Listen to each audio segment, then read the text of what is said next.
नमस्कार, मैं हूं आपके साथ चंदन भारद्वाज और आप देख रहे हैं मेरे साथ दिन की ये बड़ी बहस। देश भर में कोरोना संक्रमण के मामलों में बीते कुछ दिनों में कमी जरूर देखने को मिली है। संक्रमण के मामले जहां मई की शुरुआत में 4 लाख के आंकड़े को छूते हुए नजर आ रहे थे, वहीं ये मामले अब तकरीबन 2 लाख के आसपास नीचे आते हुए नजर आए हैं। कोरोना संक्रमण से होने वाली मौतों की स्थिति में भी गिरावट देखने को मिली है, लेकिन बड़ा सवाल अभी भी कायम है कि क्या कोरोना संक्रमण की दूसरी वेव खत्म हो चुकी है? क्या कोरोना संक्रमण का पीक खत्म हो चुका है? और इन तमाम सवालों से भी बड़ा सवाल यह है कि भारत में कोरोना संक्रमण के इन मामलों में किस तरीके से, जिस तरीके से लगातार रफ्तार बढ़ती हुई नजर आई, जीत हासिल हो सकती है। कैसे कोरोना संक्रमण जो है उससे काबू में पाया जा सकता है। अब इसके काबू में लाने के लिए जो विकल्प उभर कर सामने आते हैं वो आमतौर पर 2 हैं। पहला, कोरोना के बढ़ते हुए संक्रमण के मामलों को लॉकडाउन जैसी व्यवस्थाओं को कठोर रूप से लागू कर साफ तौर पर उन्हें एक तरीके से प्रशासन की मदद से आम लोगों के लिए लगाना। और दूसरा और सबसे महत्वपूर्ण यह है कि कोरोना के वैक्सीनेशन की रफ्तार को बढ़ाना। कोरोना के वैक्सीनेशन की रफ्तार को बढ़ाना बेहद महत्वपूर्ण इसीलिए भी हो जाता है क्योंकि जिस तरीके से लगातार विश्व के तमाम देशों में हमने देखा कि संक्रमण के बढ़ते मामलों के रोकने का एक ही उपाय नजर आता है, और वो है कि कोरोना के बढ़ते हुए संक्रमण के बीच टेस्टिंग की रफ्तार बढ़ाई जाए। अमेरिका में साल की शुरुआत में संक्रमण के मामले विश्व में सबसे अधिक थे, लेकिन जिस तीव्र गति से अमेरिका ने कोरोना संक्रमण के बढ़ते हुए मामलों के बीच अपने देश में कोरोना के वैक्सीनेशन को शुरू किया, कोरोना के वैक्सीनेशन को एक तरीके से अमेरिका के नागरिकों तक पहुंचाया, उसका ही ये परिणाम है कि अमेरिका की 65% आबादी अब वैक्सीनेट हो चुकी है। लेकिन भारत में कहते हैं, भारत विश्व का सबसे बड़ा लोकतंत्र है और लोकतांत्रिक देश होने के नाते चुनौतियां भी इस देश में कई हैं। राजनीति इस देश की सबसे बड़ी चुनौती बनकर उभर गई है और वैक्सीनेशन और कोरोना के इस दौर में भी राजनीति सर्वप्रिय हो चुकी है। तमाम सवालों के जवाब हम अपने साथ तमाम मेहमानों को जोड़कर तलाशने की कोशिश करेंगे, जिसमें मेरे साथ कैप्टन इंद्रजीत सिंह जो कि भारतीय जनता पार्टी के प्रवक्ता हैं वो जुड़ेंगे, और साथ ही साथ चंद्रमोहन शर्मा जो कि कांग्रेस के हैं वो जुड़ेंगे। क्योंकि साफ तौर पर हमारे राजनेताओं से ये पूछना बेहद जरूरी है कि आखिर संक्रमण के बढ़ते हुए मामलों के बीच किस तरीके से वैक्सीनेशन को लेकर रणनीति केंद्र सरकार की है और केंद्र सरकार कैसे आगे इस दिशा में बढ़ेगा। मैं बहुत स्वागत करना चाहूंगा, मेरे साथ दोनों मेहमान जुड़ चुके हैं।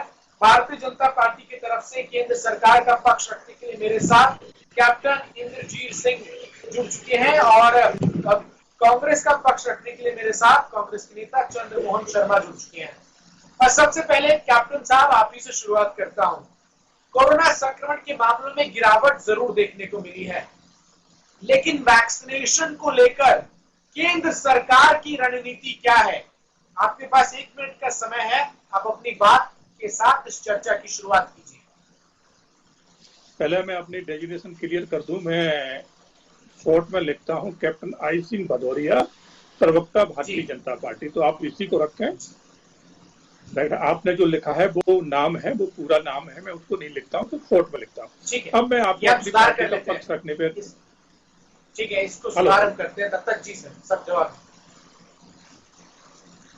हेलो जी जी जी सर, आपने जो हमें सुधार कहा है वो हम करते हैं, तब तक आप जवाब दीजिए। जी, वैक्सीनेशन जो है ना, हर जगह टीकाकरण बहुत अच्छी तरह से हो रहा है और वैक्सीनेशन जहां भी है सब जगह भिजवाई जा रही।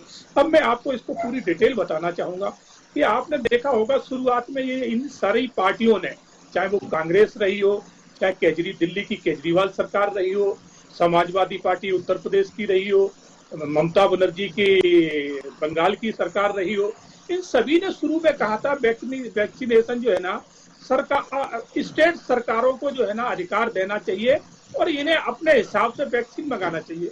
मोदी जी ने कहा ठीक है, हम आपको अधिकार देते हैं, आप अपने हिसाब से करिए। जब मोदी जी ने ये इनको अधिकार दे दिया तब कहते हैं नहीं नहीं अब आप करिए।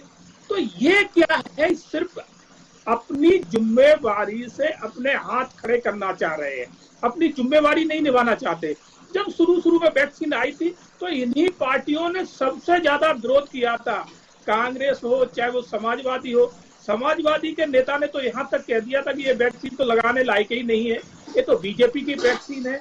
तो इन लोगों की सोच जनता के प्रति नहीं है कि जनता को वैक्सीन लगे, ऑक्सीजन टाइम से मिले। इनकी सोच ये है कि हमें राजनीति कैसे करना है, हमें केंद्र सरकार को कैसे जो है ना नीचा दिखाना है, ये सोच है। जिस दिन ये राजनीतिक पार्टियां जनता के प्रति जवाबदेही बन जाएंगी उस दिन देश में कहीं कोई कमी नजर नहीं आएगी। मगर ये एक भी नहीं सोच सकती, ये अवसर देख के जो है ना अपनी राजनीति करते हैं।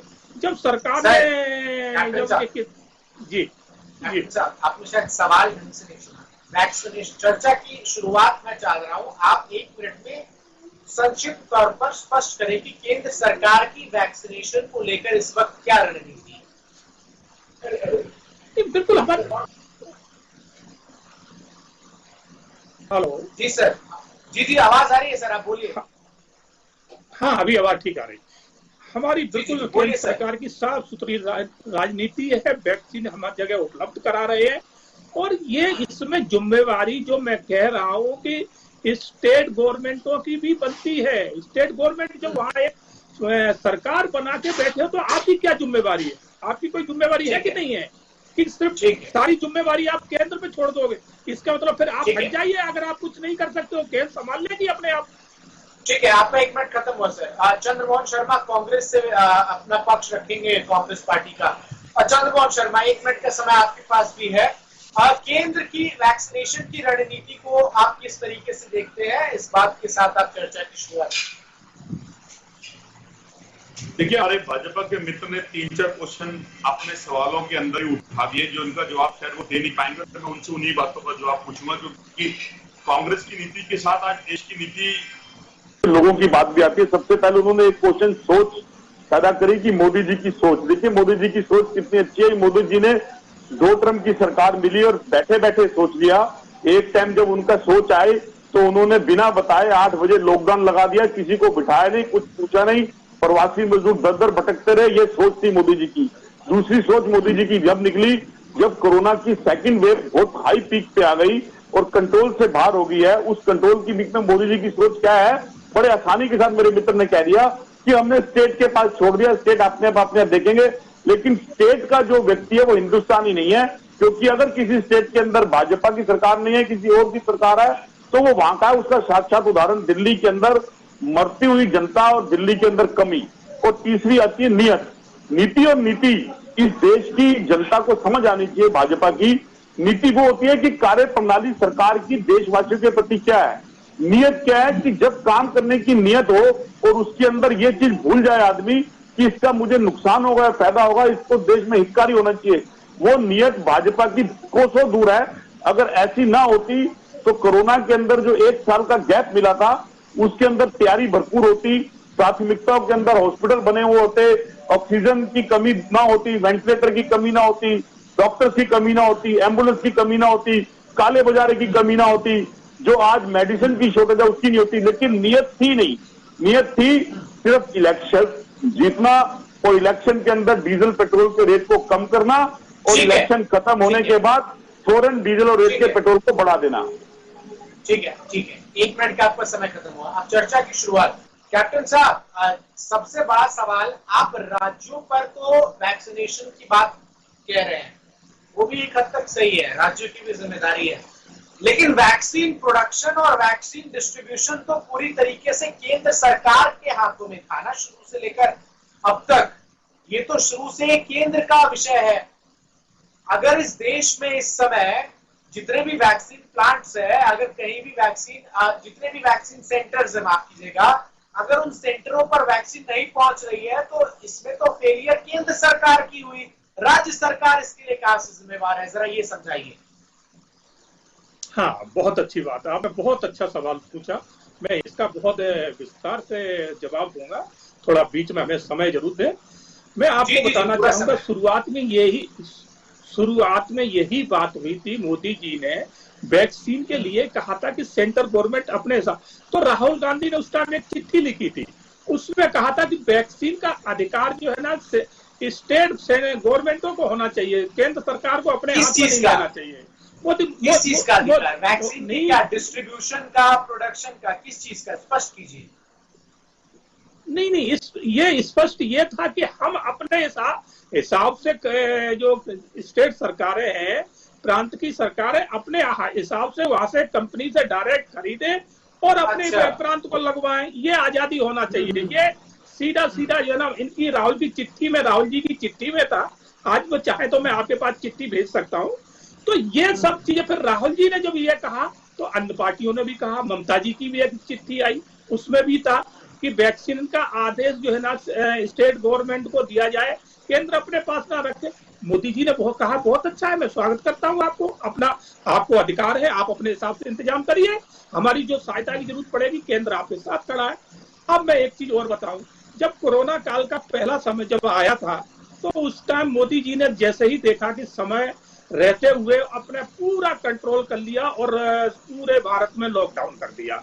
सारी पार्टियां एकजुट हो गई कि इनको इस तरह से बंद नहीं करना चाहिए, और सारे मजदूर जो यहाँ उलझ गए हैं सबने विरोध किया, और ये पावर जो है ना प्रांत की जो सरकारें हैं उनको देना चाहिए था। इन्होंने, सेंटर ने पूरी ताकत अपने पार रख ली है, सारे अधिकार अपने पार रखे हैं, स्टेटों के पास कोई अधिकार नहीं छोड़े। मोदी जी ने अब की बार वो ही किया है कि सब जितनी प्रांत की सरकारें हैं, मैं आपको अधिकार दे रहा हूं, आप अपनी सूझबूझ से अपने अधिकार का प्रयोग करें और जिस तरह से आपको उचित लगे उस तरह से लॉकडाउन करें। आज ये फिर तो अपनी बात से लोग पलट गए, आज कह रहे हैं कि केंद्र लॉकडाउन नहीं करा रही है, ये केंद्र को अपने हाथ में लेना चाहिए। तो भाई ये करना क्या चाहते हैं, ये चाहते क्या है, इनकी मंशा क्या है? दिल्ली की मैं बात, ठीक है, इसका जवाब ले लेते हैं। आपने अपनी बात रखी, जरा जवाब ले लेते हैं। चंद्रमोहन शर्मा, शुरुआत में आप लोगों ने केंद्र सरकार को कहा कि वैक्सीन की सीधी खरीद फरोख्त राज्य सरकार करे, इस बात की अनुमति देनी चाहिए, लेकिन आप जब वैक्सीन की किल्लत राज्यों में हो रही है तो आपकी सरकारें इसके लिए केंद्र को जिम्मेदार ठहरा रही है। क्या आप लोगों की, क्या राज्यों में राज्यों के लोगों के द्वारा चुनी गई सरकारों की कोई जवाबदेही नहीं है?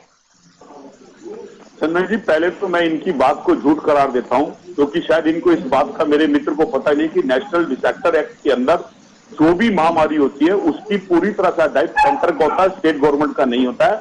और जिस पत्र के हवाले की ये बात कर रहे हैं, उस पत्र के हवाले के अंदर डिस्ट्रीब्यूशन की जो बात करी गई थी, उस डिस्ट्रीब्यूशन की परचेजिंग की बात नहीं हुई थी।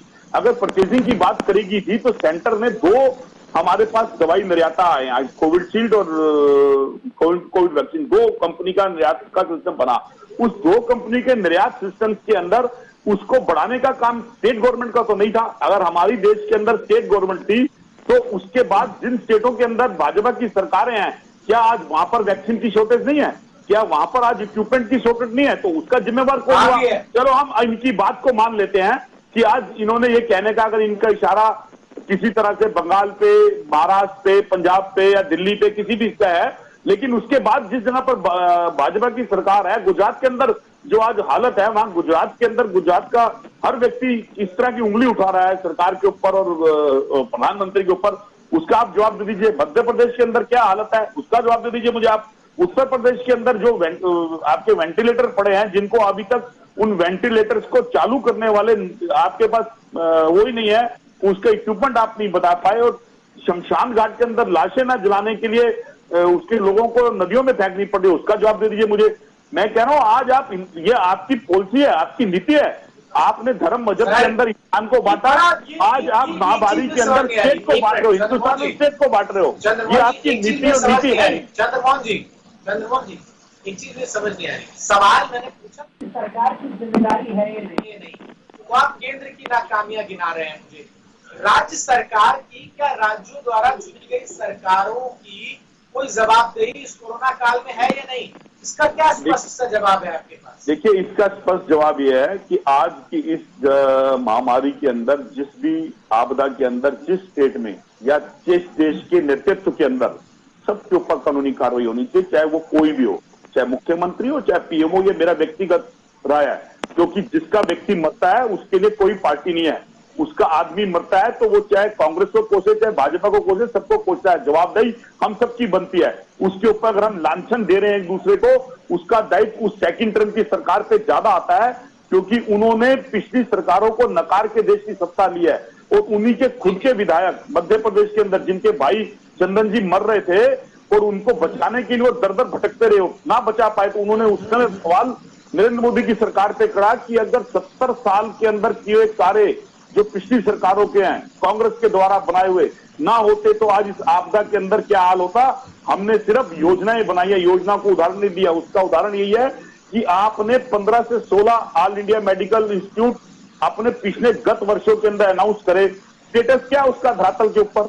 एक भी नहीं है। आज ऑल इंडिया मेडिकल जो सर्विस कर रहा है प्राथमिकता के ऊपर, जो कांग्रेस के अंदर यूपीए सरकार के अंदर मनमोहन सिंह जी के द्वारा 6 बनाए गए और एक अटल बिहारी वाजपेयी के द्वारा बनाया गया, वही वर्किंग कर रहे हैं। आपने नित्य प्रतिदिन परियोजना दी, प्राथमिकता पे ध्यान नहीं दिया। अगर प्राथमिकता पे ध्यान दिया होता तो इस एक साल के अंदर जो 6.5 करोड़ वैक्सीन आपने फ्री में अपनी छवि बनाने के लिए दी है, तो आज देश के अंदर वो छवि ना बनाई होती तो देश के अंदर एक कमी। जवाब ले लेता हूं। ठीक है कैप्टन साहब, अब बड़ा सवाल अब आपकी वैक्सीन डिप्लोमेसी को लेकर उठ रहा है। आपके देश के लोग ही वैक्सीनेटेड नहीं थे, देश के लोगों को ही कोरोना की वैक्सीन नहीं लगी थी, लेकिन सरकार ने एक तरीके से अंतर्राष्ट्रीय संबंधों को परिप्रेक्ष्य में रखते हुए वैक्सीन डिप्लोमेसी की।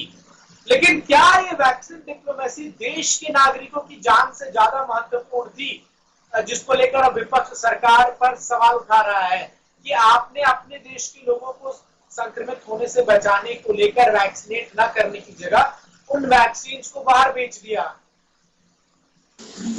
जी, हमारे मित्र शर्मा जी बहुत अच्छे इंसान हैं और कांग्रेस पार्टी के लिए भी बहुत अच्छे हैं, मगर कांग्रेस पार्टी में अच्छे लोगों की रहती। अब मैं इनको बता देना चाहूंगा कि जिस वैक्सीन की आज बात कर रहे, इसी वैक्सीन पर सबसे पहले उंगली इनके राहुल गांधी ने उठाई थी। इन्होंने कहा था ये वैक्सीन तो लगाने लायक ही नहीं है। और यहाँ तक कहीं तो वो सारी बात पुरानी हो गई। एक मिनट, वो सारी बातें पुरानी हो गई। वो सब बात सारी जनता जानती है, आप जानते हैं, आप जानते हैं, चंद्रमोहन जानते हैं, ये सारी बातें हम जानते हैं। सवाल अब जो है उस पर आप जवाब दीजिए। क्या ये वैक्सीन डिप्लोमेसी अब आप लोगों को लग रहा है ये गलत था? आप 2 सेकंड का समय दें, मैं आपको वही लेके आ रहा हूँ। मैं अपने मित्र को, चंद्रमोहन जी को यही तो बताना चाह रहा हूँ कि हमने जब जब कोई अच्छा काम करना चाहा देश में, उसमें रुकावट का सबसे पहले कांग्रेस पार्टी ही बनी है। जब हमारी 2 भारत में निर्मित कंपनियों ने ये वैक्सीन तैयार की तो सबसे पहले इस पे उंगली उठाने वाली कांग्रेस पार्टी थी। इन्होंने तारीफ नहीं की थी कि हमारे भारत में बहुत अच्छा कार्य हुआ है, जो अच्छी वैक्सीन बनी है, इसीलिए आपको ये इसमें उंगली जो अच्छे थे।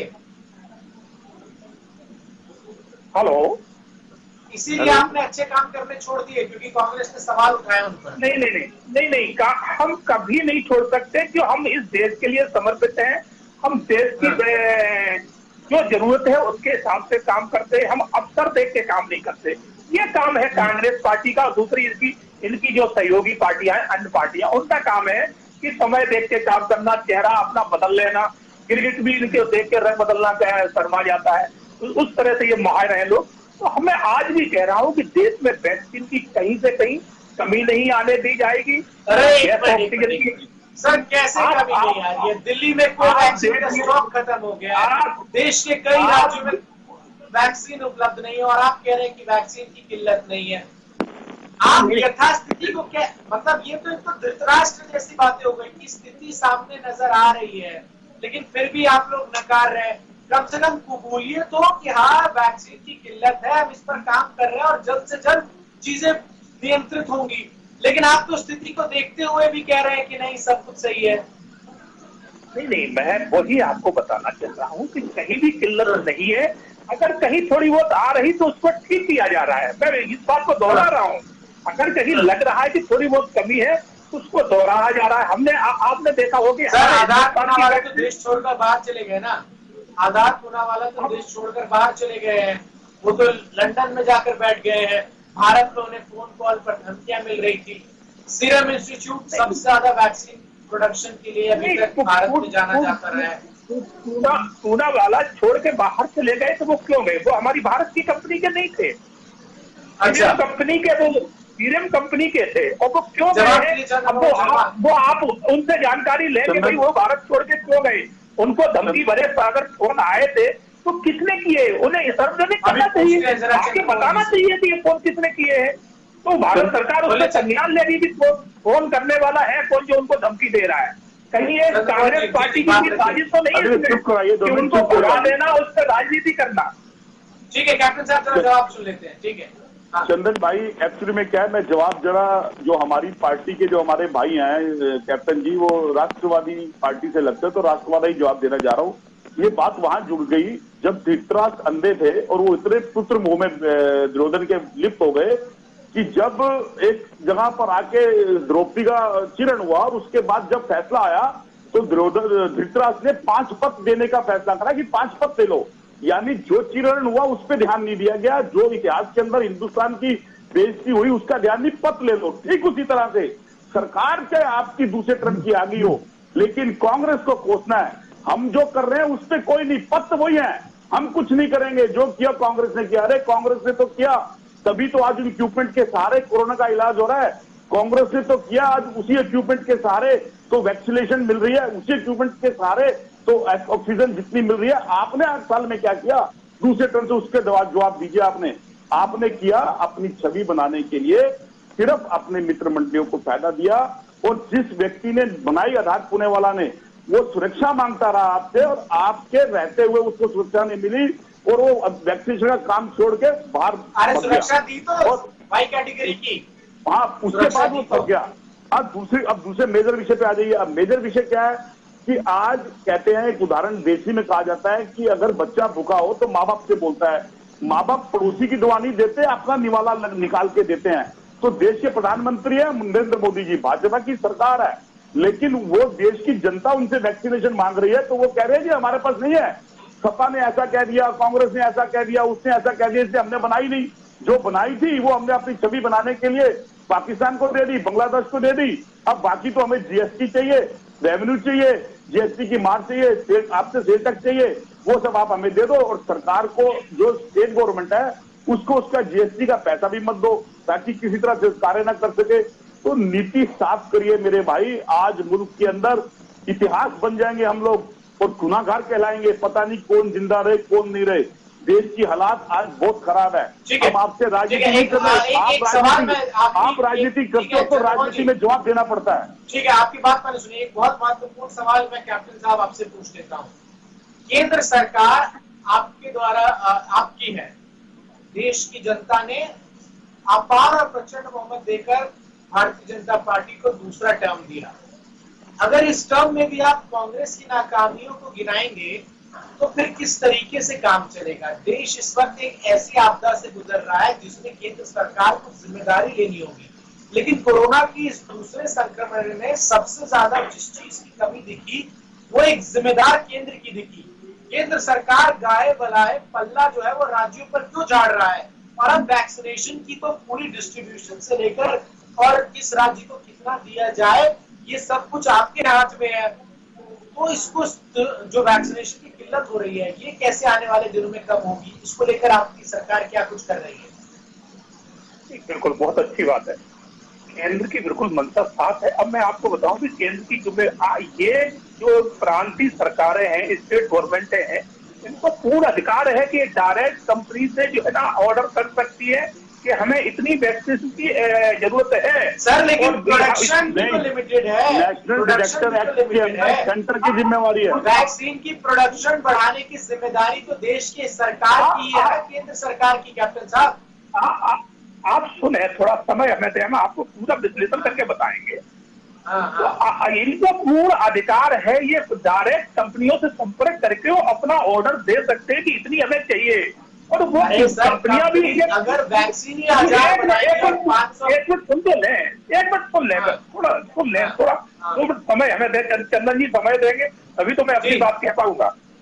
तो चंदन जी ऐसा नहीं है, केंद्र सरकार पूरी उस पर निगाह और पूर्ण रूप से समर्पित भाव से लगी हुई है। जो देश का एक भी नागरिक को अगर कुछ होता है तो हमारे वो अपने लोग हैं, हमारा परिवार है, हमें बहुत दुख होता है। आप ये ना सोचें कि हमें दुख नहीं होता। एक भी इंसान को अगर खरोच भी आती है देश में तो केंद्र सरकार बहुत उसके लिए चिंतित रहती है। सर आप जिम्मेदारी लेते हैं ना फिर इस बात की कि ऑक्सीजन की किल्लत से जो लोग मरे हैं उसके लिए देश की सरकार जिम्मेदार है? नहीं है, अब मैं आपको चंदन जी वही बताना चाहूंगा। आपने देखा दिल्ली में जिस तरह से ऑक्सीजन की जो है ना कालाबाजारी हुई है, आपने देखा कि समाजवादी के आम आदमी पार्टी के नेताओं के घर से 700-700 800 सिलेंडर पकड़े गए। वो क्यों रखे थे इन्होंने, किसके लिए रखे थे? अगर वही सिलेंडर अगर ये हॉस्पिटल में देते तो 800 सिलेंडर से 8-9 लोगों की जान बचती कि नहीं बचती? अब नहीं, 800 सिलेंडर से 8-9 लोगों की जान बच जाती, लेकिन और जितने हजारों लोग ऑक्सीजन और जरूरी दवाओं की किल्लत से मरे हैं उसकी कोई जवाबदेही नहीं है। समय की आज मेरे पास कमी है। बहुत बहुत शुक्रिया कैप्टन साहब आपका और चंद्रमोहन शर्मा जी आपका मेरे साथ जुड़कर अपनी बात को रखने के लिए। तो निश्चित तौर पर वैक्सीनेशन की रफ्तार एक बार फिर से सुस्त पड़ गई है क्योंकि वैक्सीनेशन की कमी है। वैक्सीनेशन के प्रोडक्शन को लेकर केंद्र सरकार को जरूर एक रणनीति बनानी होगी और जल्द से जल्द देश के नागरिकों को वैक्सीनेट करना होगा, वरना कोरोना की जिस तीसरे लहर की चेतावनी इस वक्त है, आलम हो सकता है कि वो तीसरा लहर इस दूसरे संक्रमण के लहर से भी ज्यादा खतरनाक हो। अब जरूरत है कि राजनीति छोड़ केंद्र और राज्य आपस में तालमेल कर इस महामारी से लड़ने को लेकर एक साझा रणनीति बनाए। फिलहाल के लिए आज इस चर्चा में बस इतना ही। कल फिर हाजिर होंगे आपके सामने। मुझे दीजिए इजाजत। खबरों का सिलसिला लगातार जारी है।